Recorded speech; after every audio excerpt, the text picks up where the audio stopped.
Hi there, it's Jen Swanson again from Jen Swanson Consulting, a digital transformation, customer experience strategy, and product innovation practice here in Minneapolis, Minnesota.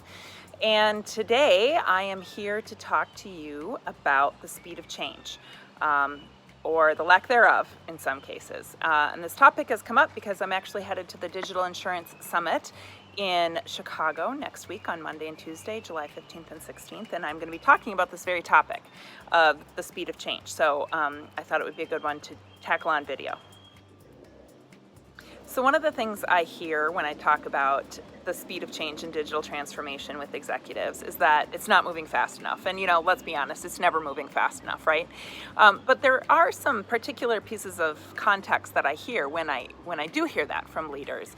And one of them is that, typically Agile has made it into their IT organization, but not much further, right? Like it's really stuck there and it hasn't yet been adopted elsewhere in the organization. And it's probably not widely understood elsewhere in the organization. It feels a little bit like magic and voodoo, and they have this weird language like sprints and program increments and epics and retrospectives and stand-ups and all of the language and the lingo that goes with Agile. But the fundamental sort of underlying structure of Agile isn't widely understood outside of IT. And so one of the things that I often will talk to teams about is how can you start to pull the practices of Agile out of IT and into the business? And there's a couple of places that it's really important to do so. Not just in product and marketing and IT, but also in finance, in legal and regulatory, and within the sales organization. And it's not to say that those organizations need to run on Agile. That's not what I'm saying. What I am saying, though, is that they do have to have a fundamental understanding of Agile principles and practices and a willingness to morph their typical cadence of review cycles, release schedules, budgeting cycles to be able to be more accommodating to a more rapid release cycle like Agile.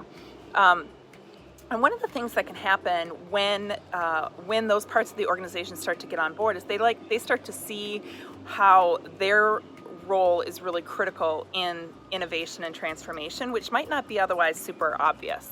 And finance teams in particular, I think, can really benefit from some cross-training in principles and practices of Agile product management and Agile software development to really understand sort of what's underneath it so they can start to get comfortable with it and start to figure out how they can work around, quarterly, semi-annually or annual budget cycles or stage gate review processes or anything like that might be antithetical to Agile. So that's one thing that I typically ask organizations to start looking at and thinking about as they're talking about increasing the speed of change in their transformation. So the second thing I hear from executives when we talk about the speed of change or their frustration with the speed of change in their organization is that when you start to dig, you really start to see that there's a very low tolerance for risk in an organization. And what ends up happening when there's that low tolerance for risk is executives will start to say things like, yeah, we can't do rapid releases because we have to wait till something's enough or that it's worth it to be able to release a particular feature set to a consumer. And so one of the things that signals to me is that they haven't really embraced the concept of small bets placed often, which is really what Agile is all about. And I'm not just talking in terms of software development, but really just in terms of an approach to product management or an approach to problem solving, right? The idea in waterfall projects or initiatives is that you go 12, maybe 18 months and you work on a whole set of features or a whole set of functionality or a whole set of problems. And what you're doing is you're complicating the solve, right? Because you don't necessarily fully understand how any one piece of a solution might impact the whole. And so with Agile, what you're able to do is get into a rapid cycle of identify a problem, solve a problem, test a solution, release it, see how it performs, and then do the next thing. And by taking those steps, those iterative steps, you're really able to isolate, right? Really isolate what a potential solution might be without getting tied up in a whole set of features that you then later have to untangle if something's not right.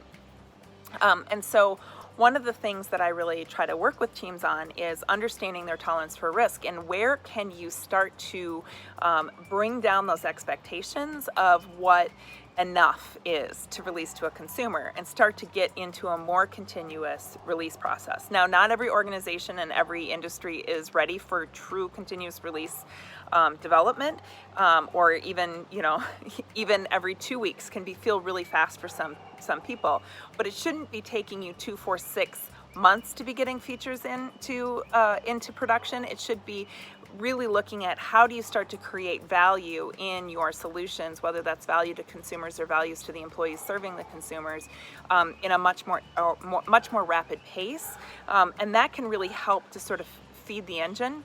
And the faster that engine runs and can start producing solutions, the faster that speed of change will be felt, even at the executive level. So that's the second piece that I think is really critical. So that's what I've got for you today around the speed of change. As I said, I'm headed to the Digital Insurance Summit next week, and I'll be talking about this. If I learn anything from my fellow panelists, I will be sure to come back and share it with you here. And if you're going to be there, certainly seek me out. I'd love to say hello. And in the meantime, if you have any other questions or topics or subjects you think I should take on in future videos, you can leave them in the comments below or contact me at jenswanson.net. While you're there, you can also sign up for notifications for when I drop new videos and blog content, so that you don't miss a thing. So in the meantime, have a great day, and we'll talk to you soon. Bye.